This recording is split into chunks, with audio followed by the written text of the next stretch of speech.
Good afternoon, folks. Franco and Amir, ready to discuss some Core Web Vital new metrics. Let's see where everybody is joining from. As folks come into the live stream, please comment where you're at and let us know if you have any questions. Drop them in the live stream and we will be happy to answer them.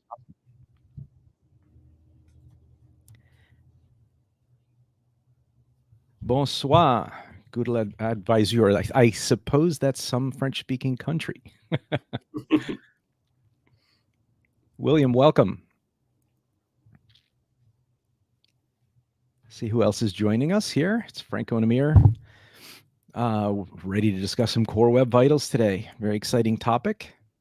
Right now, Google's going through the March 2024 core update that has some relevancy towards spam. Been hearing that some sites are actually being removed from the index if they're too spammy. So it's an interesting time to be in this business. Core Web Vitals is something that that's been around for a little while now, and hopefully we'll be able to explain a little bit about Core Web Vitals itself and these new metrics that are changing on us. Norman Lemieux, hello from Quebec. Welcome. Thank you for joining. How about we do a little bit of trivia today? Let's see. So when did Google actually publish Core Web Vitals? See if anybody in the comment stream knows when the Core Web Vitals got added to Search Console. Welcome, Brand Web Design. Derek, London Town Derek. Scotty, welcome. William Rock, hello. Have some of our Duda friends as well.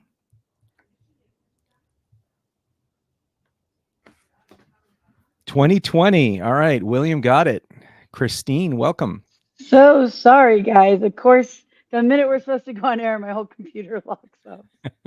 That's quite all right. Sorry. This is all part of live streaming on the internet, so I'm sure everybody understands. Yeah, we usually give everybody a few minutes to join. We're doing a little bit of trivia, and William Rock actually answered it correctly. When was Core Web Vitals added to Search Console? Back in 2020. So that's wonderful. Let's see if Gabriela Nilari, hello from Croatia. Hey, Gabriela. All right. Madison Mon from Lancaster, PA. Interesting. My wife is from York, PA, so very, very close by. Let's do another one while we wait a little bit. Let's see. What does CLS mean in Core Web Vitals? Does anybody know what CLS means?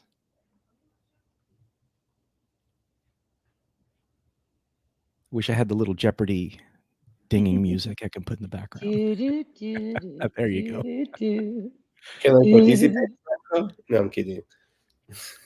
No, the panelists are not allowed to participate in the trivia.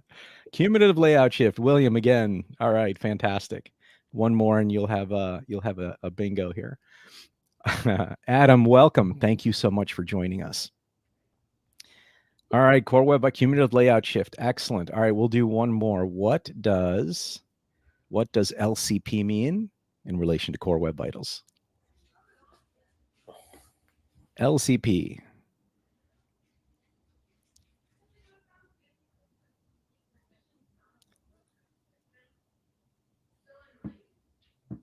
Mongolia. Hans has been on several of our webinars from Mongolia. We did an e-commerce series with Duda, and he always wins the farthest visitor award. Thank you so much for joining again.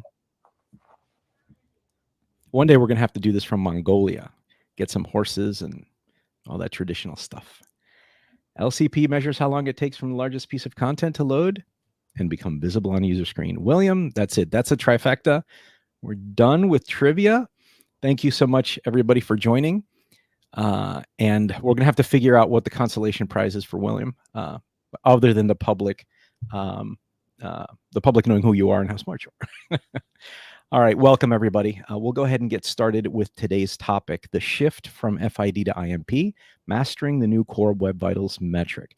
Our panelists are legitimate experts. They don't say that. We say that because the proof is in the pudding and we've seen their work. Christine, I'm going to mangle your last name. So Satchinger. So I'll let you say it.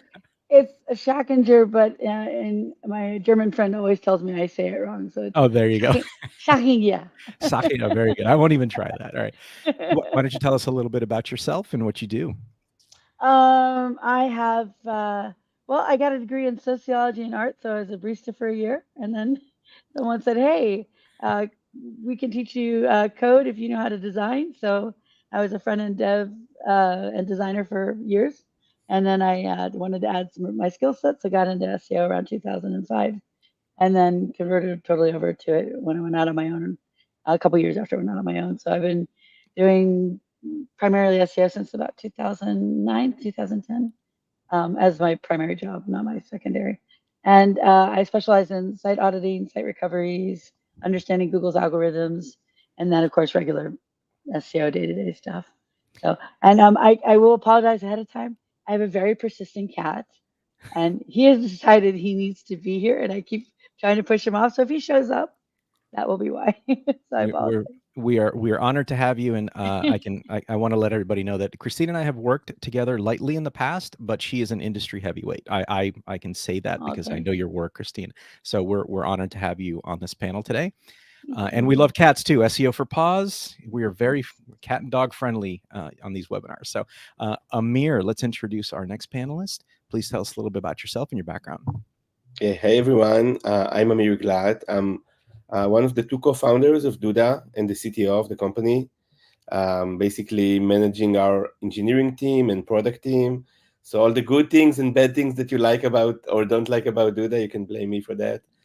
And part of my job and part of like Duda's mission was really like to take core Web vitals very seriously. So I have quite a lot of experience of like trying to optimize around million websites running on the Duda platform to core Web vitals. So that's why I'm here today. Excellent. Thank you, Amir. And Amir's work reflects itself online. Duda has one of the premier core Web vital metrics as tested by Search Engine Journal. There, if you guys want to go search Search Engine Journal and also the Duda blog, there's a lot of information about Amir's exceptional work. So why don't we dive in? Welcome, Maiden Giseliana. I love that name, Fabri. Thank you so much for joining. Let's talk about the importance of core Web vitals. And let's, ladies first. Christine, why are core Web vitals important to begin with? And then we'll move into what's changing. Well, according to Danny, they're supposed they're not a ranking signal or ranking factor anymore. They just aligned with, which I don't know. But they said that they had never ever said it was a ranking signal or ranking factor, which is untrue. They did until 2 weeks ago. But if it is a ranking signal or ranking factor, it's a slight one. But what makes it really important is what it does for your users. So I have some stats in the deck that show like now users up to like shopping cart abandonment, 50% of your users will leave if it's slow. They'll leave your shopping cart. So there's things on that are very important about making sure that that you align yourself with these metrics so that people have a good experience because it measures experience, not page load. So it's not looking Fantastic. at your page load, but it's measuring the user's experience with your website. So that's really important. I remember a study from Gomez that was done, I think, in 2009, that depending on the length, for example, time on site or load time, when a user hits 3 seconds, if I remember the metric correctly, it's like 61 to 63% of people leave after 3 seconds. So core Web vitals is kind of it's not a direct rank factor, but it can certainly affect what users are doing on your website and why it's critically important to make sure the usability is right.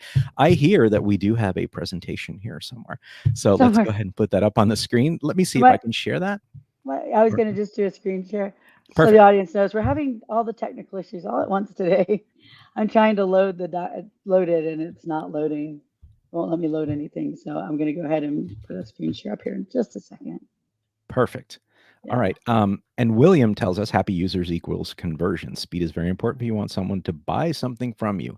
Absolutely. And, on that topic of buying is also a trust signal, right? People have to trust you to hit that button. So I think, having a speedy website, and there's some psychology behind this as well, having a speedy website increases the trust level that folks have in your website. So again, indirect rank pressure, but very, very important to what we're seeing. Okay. While you're doing that, Christine, Amir, do you have any comments on the importance of core Web vitals and what you've seen in your experience? Yeah, I totally agree with what Christine said. It's really around the user experience. If you follow Google, over the years, they kind of like played with different performance metrics that they try to push in the web. In the end, like Google's, I think, ambitious is to make the websites better. So that's why they're persistent with that.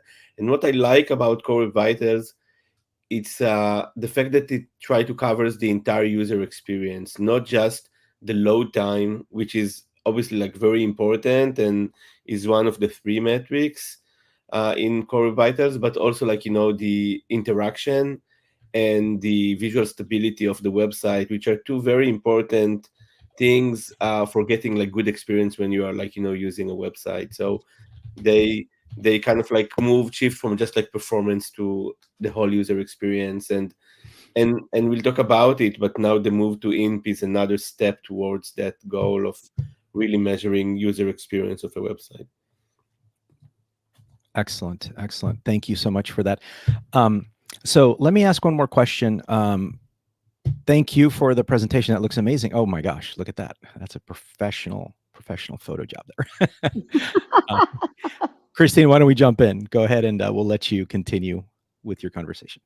Okie dokie. Don't you like my Midjourney there? It's awesome. it's happy birthday. It's great AI things for say. today. Yeah. Yeah. So this starts officially on March 12th. You can go to the next slide. And Yeah. happy birthday. Happy birthday, March 12th, INP. INP. Originally when we asked you to do this, I was like, oh, how long could you talk on INP? But apparently there are many, many documents. So I have at the end of the presentation some links people can go to learn all about core vitals and the INP for things we can't cover in this time period. So yeah, so FID first in. Oh my gosh, input delay, First interactive input delay. delay, yeah. I've said the acronym so long in my brain, so I can't remember. Into interactive next pane. So that's what we're moving to. So as you mentioned just a few minutes ago, core web vitals are a measurement that evaluates key metrics. Google associates with positive user experience. So again, this is not like you're looking at the download of your site or how it loads. This is just certain metrics that Google's associated with good user experience. And then they were added to evaluate the quality of a web page's user experience.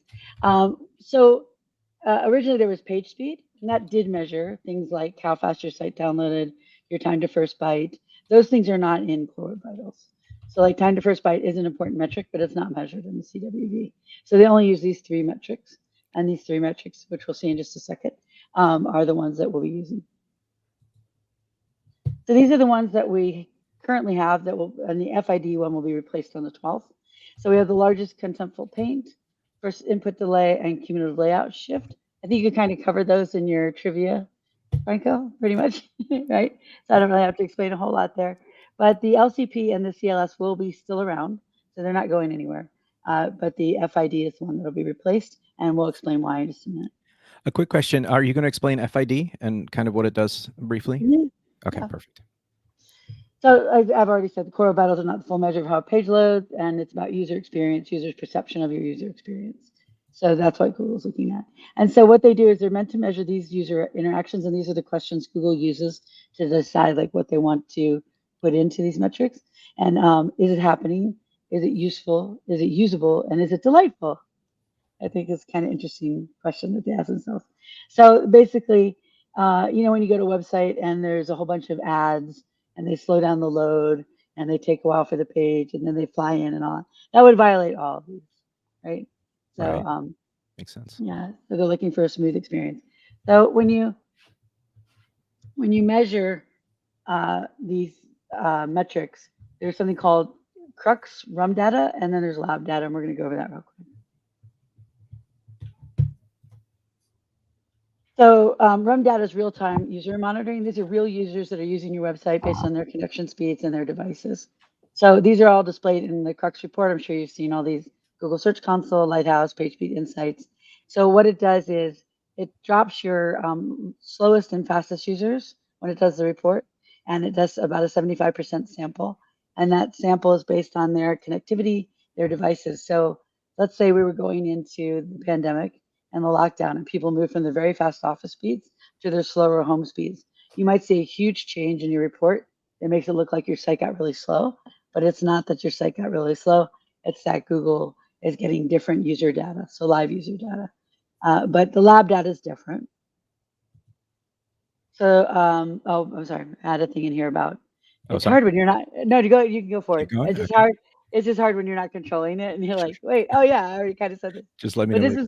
this is the official statement from Google. If you really want to look how they measure this, so it's the official data set for the Web Vitals program, and it's collected from real browsers around the world, and they're based on certain user eligibilities. So I put the link down there below. You can go look at what those eligibilities are. So there are certain things the user and the user browser have to have for them to include it in your report. So sometimes you'll see that your data is really, really low, or you don't have much data. It doesn't mean you don't have any users, but you don't have users that passed the requirements for them to take that data in. And then they have a dimension, their dimensions and metrics are collected and then reported back to you. And most people probably use the GSC, Google Search Console uh, report there, where it tells you you're good or bad and how you're doing in those metrics. Okay. So lab data is different. So when you use crawlers, some crawlers use lab data and some crawlers use live data, the Crux data. So a Sitebulb is one of the tools I use, and they use Crux data to run the live monitoring. But Screaming Frog uses PageSpeed Insights. So that's more like a test data when you run a page and you get a test back. You can get Crux in that as well. Oh, back just 1 second. Sorry. It's okay. You on your back? I'm sorry. Yeah. That's okay. So the most important thing is when you do a test environment, this is official from Google. They want you to use a fast 4G Nexus 5X phone, because if you get your site to meet all these metrics in that environment, the chances of you ever having a measure that says you're doing poorly or you have to do improvement is very rare, because 75% of your users are going to be faster than this. Okay. So that's why they like you to use that test.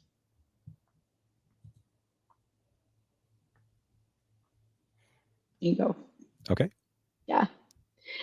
So we talked about this briefly. You can go to the next one. I just wanted to rewind.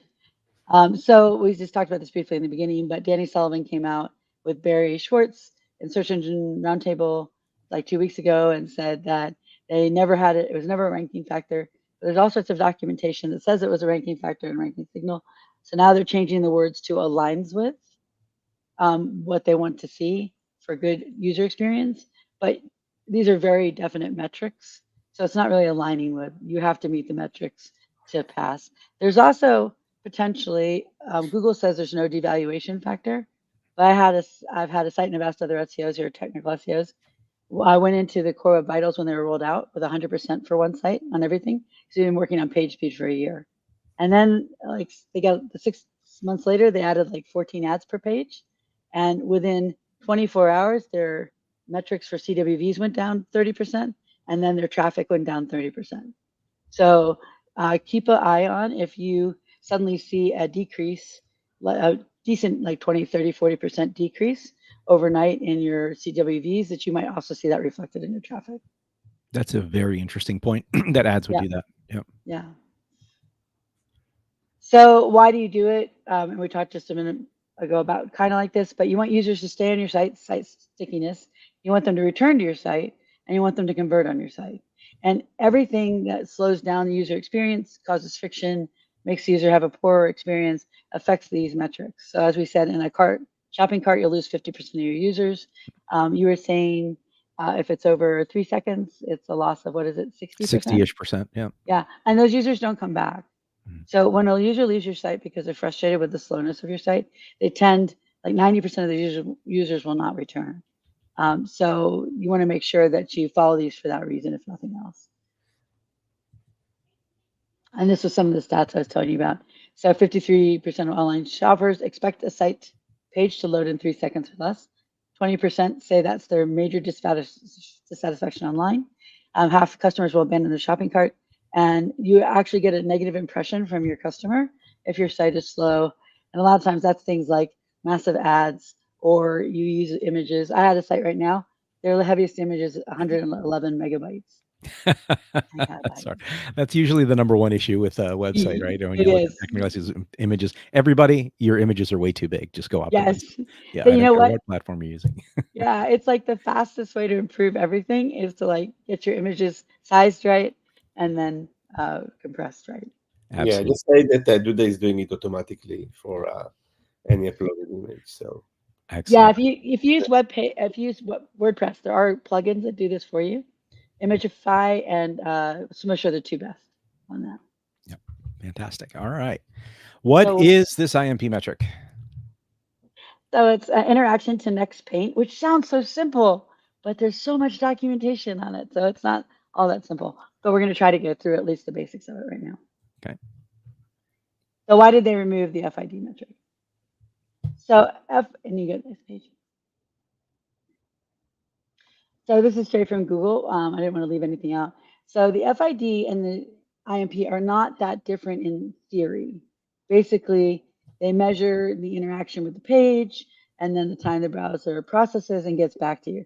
The big difference is FID does it once in the beginning of the load, like once the page is loading or when you first interact with it. And it includes things like JavaScript controls, things like that. So it's a simplified metric that Google didn't think was meeting the needs of really assessing the user experience when they were on a site because it was just a one-time interaction. So now they moved to the INP, and we'll go to them. Okay. So the INP, by the way, on the bottom of the slide, you'll often notice, we can go to the next one, Okay. that there's a link there. That's the link for the data on the page. So you can go there and get all the stuff that Google has. So the FID is just first interactions. Here's what the image there is of the stages of how these things work. And interaction to next paint measures across the user journey. So it's like different pages, and it takes that information and it brings it back. And if you get a low score, that means that everything's reacting properly for the user, and that will give you you have to be under 200 milliseconds. So that will give you the positive. Sorry. So a quick question, Christine, so you can take a drink as well. Yeah. So in CLS, if we're thinking about CLS, if you have a layout shift on the screen, right, a user loads a page and something bounces or kind of shifts on the screen, is FID measuring that as well as then the next render on the next item that is loading, or it's almost like a combination or a cumulative of the cumulative layout shift? No, actually, it's different. It's different. I can try to answer that. So Please. FID is really like the time that it takes for the first input that you click on your site. So let's say the site is loaded, you are trying to click on the button.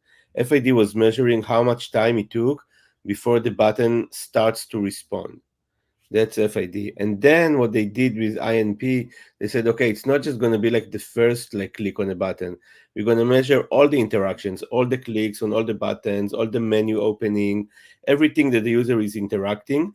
We measure and we send for each interaction how much time it took, and we actually measure what is the longest one.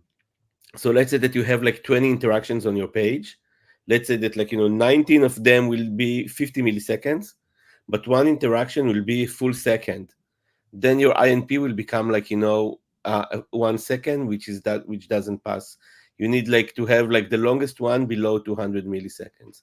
So that's the main difference between INP and FID. Plus, FID was just measuring the input delay, while INP was it's measuring the input plus the event handler plus the repaint. So the full action of interaction that is happening. So it's the input we and can output. probably skip the next 10 slides. Okay.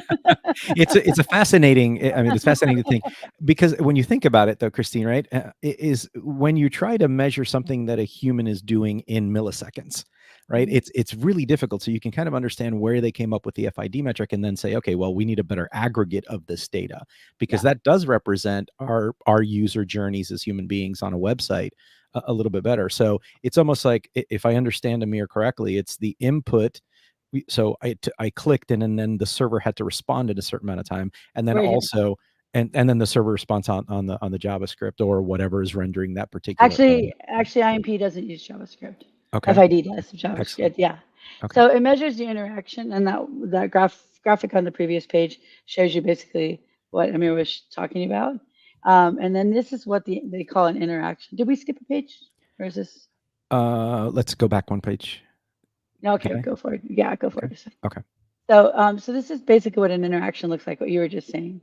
So it's the input is received, and then it goes through whatever, like if I press down and or I use a mouse, there's going to be, I pointed and I pressed and it goes up and it goes down, and it takes all those together as a multivariate interaction. So, and it measures how fast the site reacts through the browser. And so that's, as Amir is saying, and we'll go forward, that is an aggregate number of, so they take an aggregate number from the page, and the slowest one is the one that counts as your INP. Let's answer a question from Gabriel Linari, and this is an interesting topic. So, not to spit on the hand that gives us work, why do you guys think that Google came up with this now? Is that due to a shift in web dev, or could they release all in CWV a while back? They actually, go ahead. Go ahead. I was just going to say that there's actually a whole document about how they developed this idea, how they tested it, how they decided to implement it. So this has been a long process. This isn't something new, but it's because they decided that the FID just didn't measure enough of the user's experience, and they needed something that gave them more comprehension. So when you measure all the clicks, as Amir was saying, and all the presses, then you get a better idea of how the page is reacting for the user than you do if you just do the first user engagement. Yeah, I think I totally agree with Christine. I would just add on top of that, which is something I think interesting. So, like we are using a lot the data that Google is providing to see how we're doing for the metrics. Now, the reality with FID is that almost all the websites on the internet get a very good score. If you look at the different website builders and CMS platforms, and you look at the percentage of websites that pass the FID, all of them, including Duda, WordPress, Wix, Squarespace, all of them, it's more than 95% of websites. So in practical, the FID was a metric that we got basically for free from Google. If you pass or not pass the core web vitals was really determined by the LCP and CLS. FID was almost true for everyone. And I think that was part of the reason that Google kind of said, okay, this is too easy. And when they moved to INP now, when we can see that in the results, this is not the case anymore. So now CMS platforms varies from 50-60% passing INP to 90%. It's not the same as FID. And I think Google over time, when we saw it few times, they are kind of trying to make it harder, and rightfully so, because they try to push all the CMS platforms and the web developers and everyone to optimize the websites further. So I think what we saw in the last few years, every time they're trying to push a bit harder metrics, and I think this is one of those cases. Excellent, thank you for that. And I do have a question, but let's maybe answer to the next few slides. So let's keep going. So the INP measures the interactions through the journey, but only these ones. So it only measures clicking with the mouse, tapping, or pressing a key. And then those are definite measures. And then we go to the next slide. So this is where we talk about the multiple events. So it could be key down, key press, and key up, all at the same time, right? Key down, we press, key up, or as you tap. So as Amir was saying, the event with the longest duration is considered the INP number.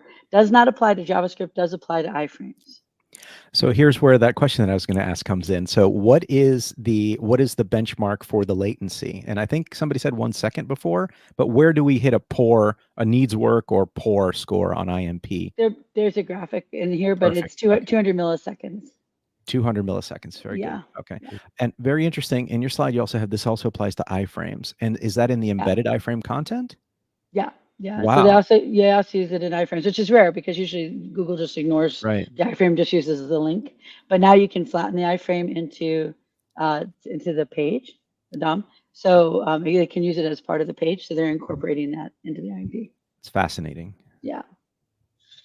And this is how multiple interactions looks. This is the same graph I was showing you before, but it shows you how you can have multiple interactions, everything that it looks at, and then it takes the score, and then it goes through, and then these become the cumulative score, and the longest one is your INP.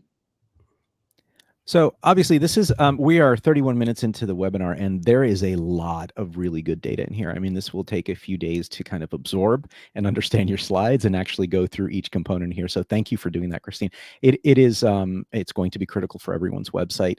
And, you know, again, 200 milliseconds being a poor representation, that's going to cause a lot of work on the development end, right? I mean, if we have a lot of stock themes, right? We know that WordPress users, HubSpot users, different CMSs, they usually just bundle a package in, images that aren't optimized, et cetera. So we should really see, the assumption is we'll see some significant increases in INP issues after the 12th, I suppose. So Amir, do you have any comments on that? What we can expect after March 12th as developers? Yeah, so first, like, going back to what I said before, that FID, almost everyone passed that test, and INP, not everyone. So I think we're going to see lots of websites that like got overall Core Vitals pass rate are not going to pass anymore after March 12th. So if this is something that is important for you as service providers, and you kind of like show that like to your customers, you need to check the sites again after March 12th. As I said, there's going to be lots of websites that are not going to pass anymore because INP is harder to achieve versus FID. Yeah. That's first. Second thing, there are things like that you can do about it. There are things that we are doing, for example, as Duda on the platform level, but things that you can do as well. It's not so much about like image loads and stuff like that. It's more about like the interactions that are happening. Mm-hmm. I can tell you about things that like, how we kind of like are optimizing, and things that we found out in Duda that I think can be useful for others as well, for how to optimize for INP. So I think first, like, there's like a library, Core Vitals JavaScript library that you can embed in your site, and you can get like from Google like the scores when they happen, so you can see the data when it happens, like, what is the element that is causing like the long INP. So we take this data, we embed it like in all of our sites, and we send all this data to our BI, so we get all the information. So it starts by understanding what are the interactions that are taking a long time. And then when we found like, when we have like all this data and we look at like those interactions, we found things. For example, there were like some JavaScript based animations onto the websites. For example, like on mobile, when you have like the menu, the 3 lines of menu, and you click on it and it opens like this frame with the navigation.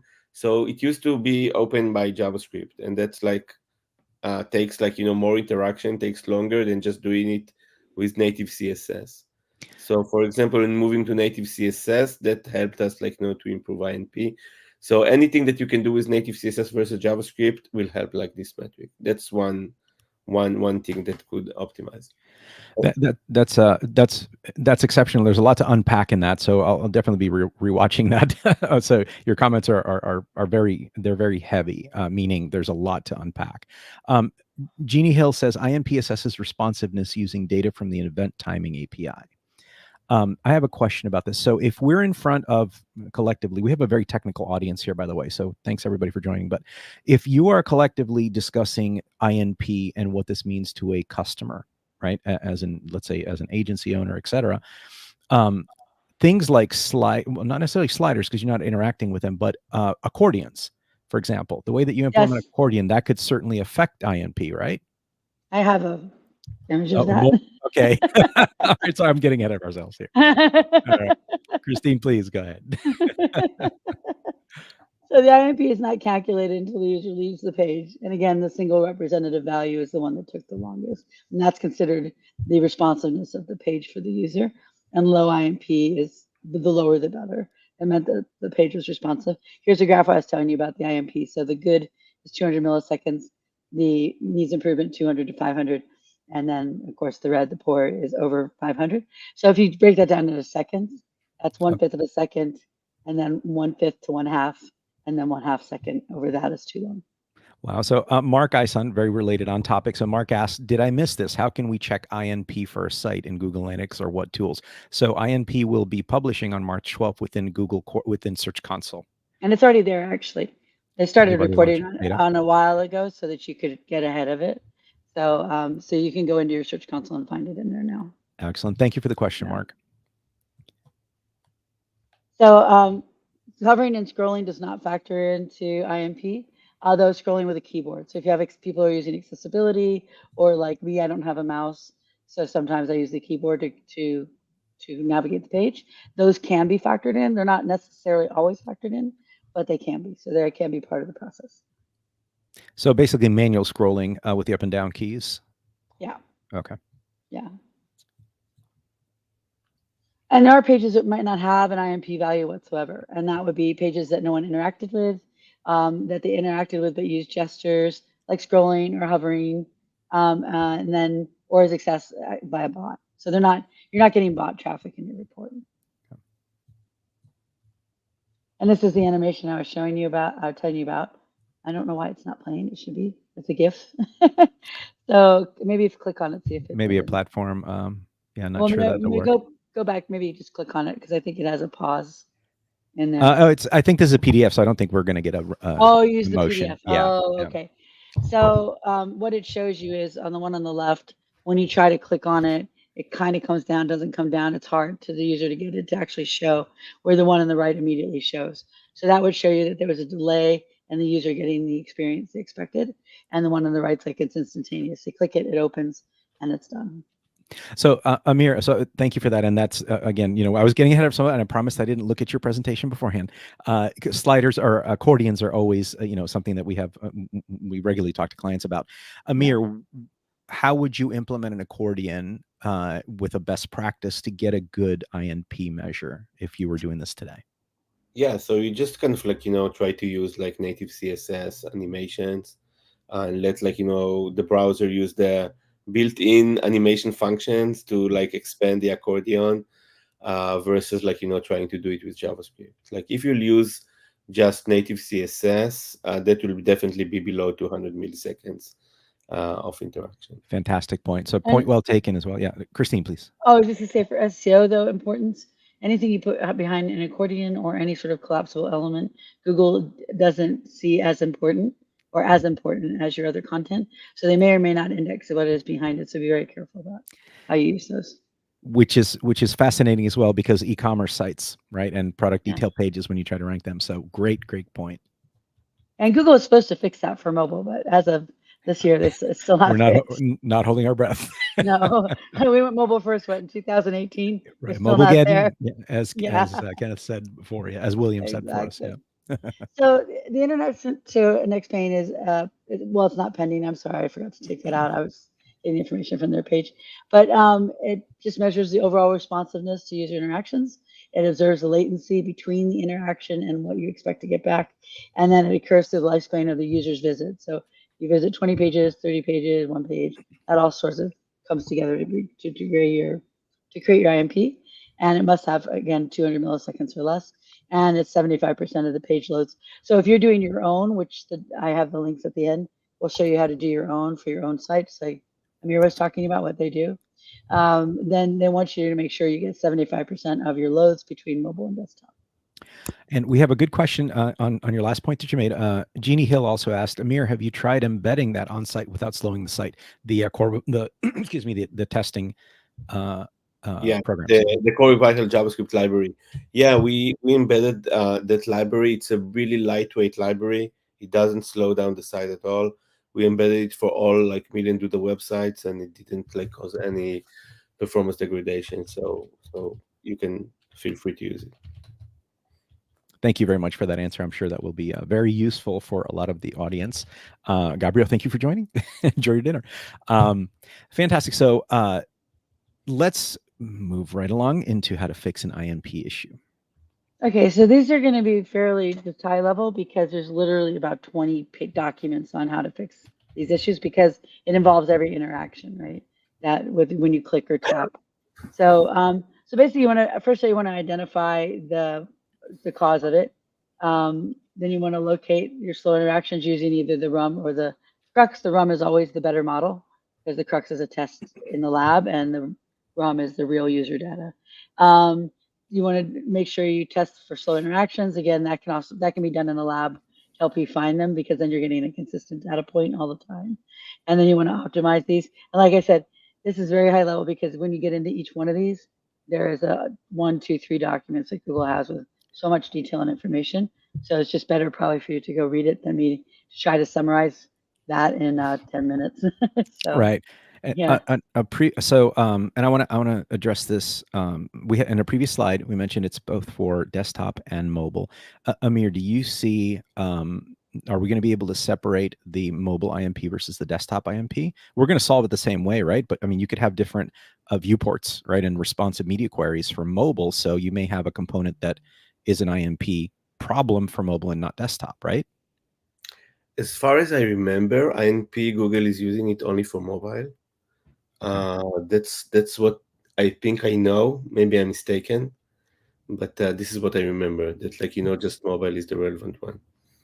Okay, that's definitely something for us to research as this new metric slowly creeps its way into our lives. Thank you. It's actually it's reported in both in GSC, and I didn't see anything in the documentation where it said it's only for mobile, but it might have started only for mobile, and I could be wrong on that because since it didn't say anything, it's possible I missed that it's only for mobile. Yeah, But listen, maybe I'm confused, but this is like what I remember. I think like in any case, mobile is the one that is important because on desktops, the interactions are typically much faster because the computers are like stronger. So where we have problems is on mobile devices. Mobile, the Androids and the iPhones are typically much weaker than the desktop computers, and that's where we see like most of the interactions slowness. Well, that's okay. That yeah, makes a but lot of sense. it does do both. It does Yeah. do both. So it Okay. checks Okay. both. Yeah. Okay, so sorry about that. So we have double the work to do if you have a Yeah, consider the mobile side I as well. just in a document optimize interaction in XPaint. It says across mobile and desktop devices. Okay, sorry about that. Fantastic. No, this is all we're all learning together. So this is really good Yeah. data, and I'm sure we're going to be flooded as an industry with customer questions on this metric. So I'm all just right, gonna bring him over so he doesn't. oh, there we go. Hi Little everybody. hey, Donate to Anton's SEO for Ukraine chat. pause, please. Yes. Yes, If I don't Anton's in do the that for 1 background. second, he will insist. He will insist. So how did I get so big? Yeah, so we go to the next. There we go. Okay, next slide. So these are, see where I said there's like 20 documents. Each title here recommends is representative of a document on how to fix the issue. Okay. So there's troubleshooting, and it explains to you how to find the slow interactions, how to manually diagnose. There's code in here. There's dev information. So these are very intensive documents. Then how to optimize. So for long tasks, delays, things like that. Also very important, which people might not think about, but your rendering and page layouts are also part of this. So thanks, Janine. So there's things like when you have complex layouts or you have things that aren't really defined well into the page, sort of like human layout shift, makes things move around. Well, that's also not good for the IMP. So you definitely want to read through these, even if you're not a dev. There's a lot of dev stuff in here, but it will explain things so you can communicate to devs what you need to have done and what you need to get completed. And that's a great point because we're going to have different levels. Obviously, the audience is very technical on this call, but if some client management teams, the ones that usually interact with the client when they're talking to their customers, and then how do you translate the importance of this INP metric and then actually say, okay, here's how you do the work out to the development team. And then, it's platform agnostic. So you have to have your WordPress people, your BigCommerce people, your Shopify people, et cetera. So this is a lot. This could be a series of INP optimization webinars as well. But so your high level how to fix an INP issue is a really good checklist of let's just call them Pareto, right? 80-20 components, if that's fair to say. of Yeah. how to check it and how to fix an INP issue, at least this early in the game. Next slide. Yeah. Okay. And then these are just the helpful links. So the Learn Core Web Vitals has everything you need to know about Core Web Vitals in there. It's a whole learning series, probably about 30 or 40 documents in there, getting started as well. And then this is the recommendations. So it doesn't have an IMP, but it does have recommendations for the other two. And then how you can create your own Crux dashboard on Looker. So you can get your own information and create reports from it. So, You mean Data Studio, right? yeah, I know, right? The new name. You got to change names to Such everything. a bad name, Looker. Yeah. Bad name. So, and then when you do it all, you're happy, like the happy baby. I love it. I love it. Thank you so much for the presentation, Christine. That was incredibly insightful. We are at 46 minutes into the webinar, and this is usually where we ask our attendees to ask some questions to the panelist. Anything that is on your mind, no matter how specific to your client, your company, or just in general, as far as IMP and Core Web Vitals are related to our discussion, please ask them. How about we start with a little bit of a story time as we wait for the questions? And Amir, let me, in your history with Core Web Vitals as an industry leader, can you give us maybe an example or two of either you and working internally on this metric on the server? Like, what did you do to initially fix it, and what was your best, like the number one thing that you did to improve Core Web Vital outside of INP from a web development standpoint? So outside of INP, like, if you show this chart again, you can see that like Duda, we made like, a very big jump. I think it was like 2 years ago. I think like the biggest thing that we did was like, to improve like, the LCP and like doing it by basically making sure that only the scripts that are needed and the CSS that is needed is like rendered at the top of the page, and we kind of like defer everything else, like, to be executed later on. That was probably like the biggest thing. Then second, like probably image optimizations was the second like very big thing. Lazy loading of elements when you scroll to them. There's like really like a long list of optimizations. I think it's a constant work that like needs to be done. And now we're doing like the same for INP. Like we started when Google announced that INP is going to become like, the next metric, we started at around 60% of the websites are below the 200 milliseconds, but passing the INP. Today we are at, I think, 77%. So we improved like, 17% in the last maybe 4 months, and hopefully like, we're going to get to like, 90+%. So yeah, there's a lot of work, and I think Google is doing a good job, like challenging like the industry, making sure everyone are working on the important stuff, like improving user experience. So yeah. And thank you for that insight as well. And that's a very good point, William. Out of the box with Duda, hasn't had to mess with Core Web Vitals. It seems to do a great job by itself. It is a wonderful solution because they've worked so hard on the platform. Yeah. And Amir, I think you said something very interesting, which we see, in our industry as SEOs. The number one issue is usually image optimization. We have 100 megabyte images sometimes because clients just take camera raw, load it up to a picture, and then mobile doesn't work. So it's always the best thing in the world, right? Christine, I'd love your thoughts as well. What's been the number one biggest thing that you've seen that can improve our visitors' lives as far as website? Well, it depends on what your platform is. So something like this, you're going to rely on the platform owner to do the right thing. So Duda does an excellent job. Just audited a site on Squarespace. Not so much. Everything's red. So everything was poor. There's no good signals. But I would say, like we're just saying, images is one of the biggest things you can do. And if you're using a WordPress site, you can use tools like Smotion, image. I can never say it. Imagify, I think is how you say it. Imagify, yeah. Yeah, and it'll go through all your images. It will, the first time it's loaded in, it will create the image that size and compress it. But it can only do so much. So like the client I was just talking about, they have 8,000 images, 2 megabytes and higher. So those images all have to be optimized first before, because it's a music publisher. And so all the images come in raw from the camera, 8,000 pixels wide, 300 DPI, So you might have to do the work outside first, but there are batch programs that can help you. And then when you're using WordPress or when you're doing your own thing, especially if you're enterprise level, is really make sure that you're not doing JavaScript when you can do CSS.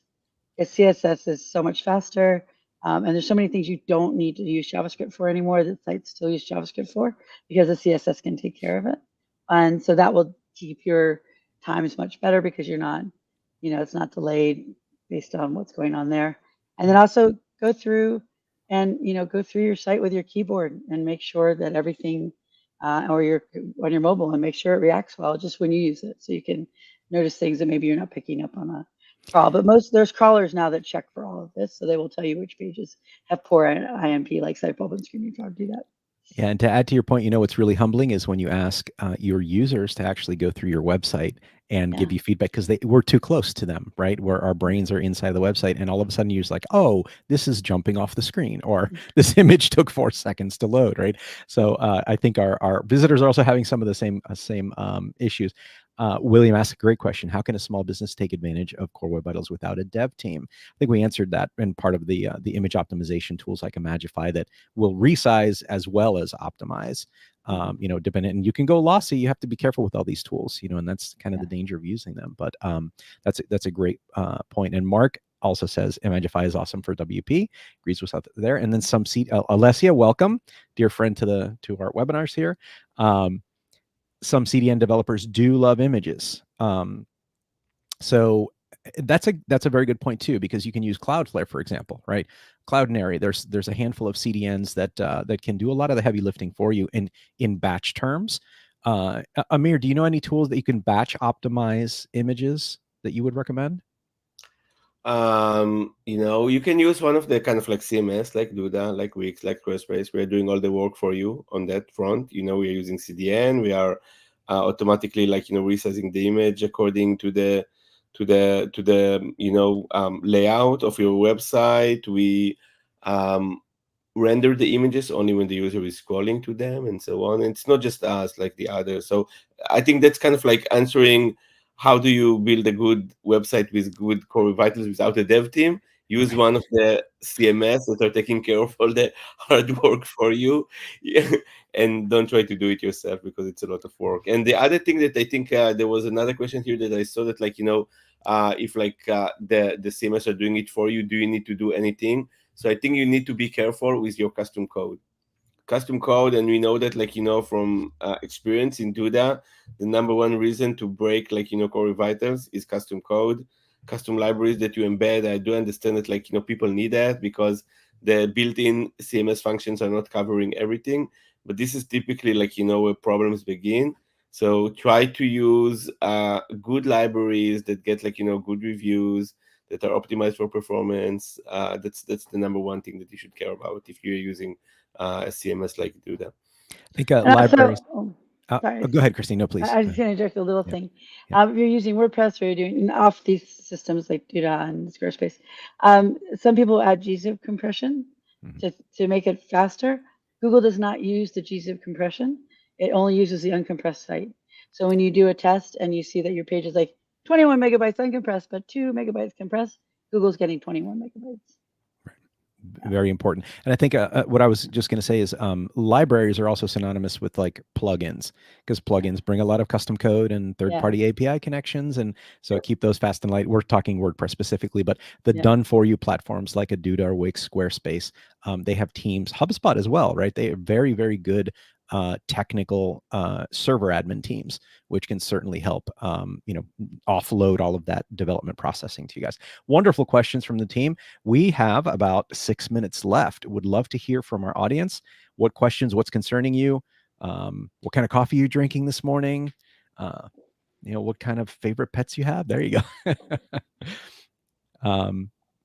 We'll wait just a second for some questions, and let's see what else we can discuss on INP. So March 12th, it launches, and apparently it's in beta in some portals. So keep a look, click around, understand what data it's showing you, and hopefully watch this webinar again and see how we can how you can improve those metrics by keeping everything fast and light. Mark asks a question: in our Duda sites, we have ADA code widget. Any concerns on header, footer code like that? ADA code, I think typically they're doing quite okay, but not all of them. You need to test that and see, but like typically it's okay. Remember that like INP, it's like interactions, so unless you interact with like the ADA thing, typically it's okay. But I would do a test, and if you want to make sure, you can kind of like remove it, test without it, and see like the differences on web dev performance, like to see like because you can get also like the lab data, not just like not just the actual core vitals that takes time like to see. You can just test it on web.dev, see lab data. If you get good INP on lab data, you will pass also like the core vitals. Fantastic. And I want to mention what everybody's drinking here, because that was a fun question. William's got green tea. Jeannie, I can use some of that coffee. And Google Advisor, it must be late where you're at. He's having a good local Sauvignon. So he wins the drinking contest. Oh, hey, I Thank know you for him. that, guys. Yeah, excellent, excellent. Olesia, thank you so much for this question. So INP is launching in the middle of a core update. Will it have any influence on classifier, in your opinion? No, the updates that they're doing, they've already collected and scored everything. That's already a done deal. So anything you do right now might affect something coming up in a month or two, but not right now. So should have no effect on anything. The HCU runs continually, but it shouldn't have any effect on the HCU either. In your estimation, and I know this is a wild, wild question, but how long do you think, everybody says about 30 days or so, but how long do you really think, Christine, the core update's going to take? Or the Well, effects of the core update will so linger? it's a core update, an HCU update, a spam update. It's also going after Parasite SEO on May 5th. It's Okay. going to go after domains that were used, repurposed with Mhm. not having good content. So I think it'll probably be longer than 4 weeks, but I think most of the big damage is going to happen right up front. And then they're going to just be refining as they go, because there will be collateral damage. So, sometimes in an update, someone will get hit and then come back up, Right. that kind of stuff. But I would say the hardest part about this is going to be you understanding what you were hit by if you're hit. And they're sending out also pure spam manual actions on many sites. All of a sudden, sites like people who run like affiliates and stuff, they're getting 25 notices. Mhm. One guy got everything in one search console. All of them got a spam notice. So most people are probably not familiar right now with pure spam, because Mhm. that's not something they've used in a long time very Right. often. So if you get a pure spam notice, you need to find somebody who knows how to help you, because you're done. There's nothing you can do unless you fix what needs to be fixed. And if it's your content, you're gonna have to rewrite all your content. If there's something else wrong with your site, you're gonna have to fix that. Also, with core update is all the core ranking signals. Any of those can be tweaked. So you'll see all this information about content, content, content. Core updates tend to be mostly technical. There's sometimes content, but they tend to be technical. So don't assume that your content is bad. Someone was on LinkedIn today saying, we have good content, all handwritten, we got hit. We don't understand why. We're not doing spam, we're not doing AI. No, but it's a core update too. And that means there can be major technical issues. There can be major issues on the site that are causing the problems outside content or spam. And the rendering as well, right? I think, and your point Yeah. is maybe the mobile has something wrong with it, Right. Yeah, Right. which Yeah. in a case that we worked on together many years ago, that's exactly what happened. The mobile media queries weren't aligned with what the desktop was, and desktop was in good shape. So Yeah. it's a lot deeper question.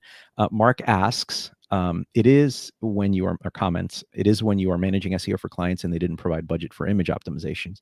It's saved us many times on sites we don't design and don't manage. So I think when you, I think it from a global perspective, right? How do you make it? If a client has a problem, let's just say image optimizations hurting their core web vitals.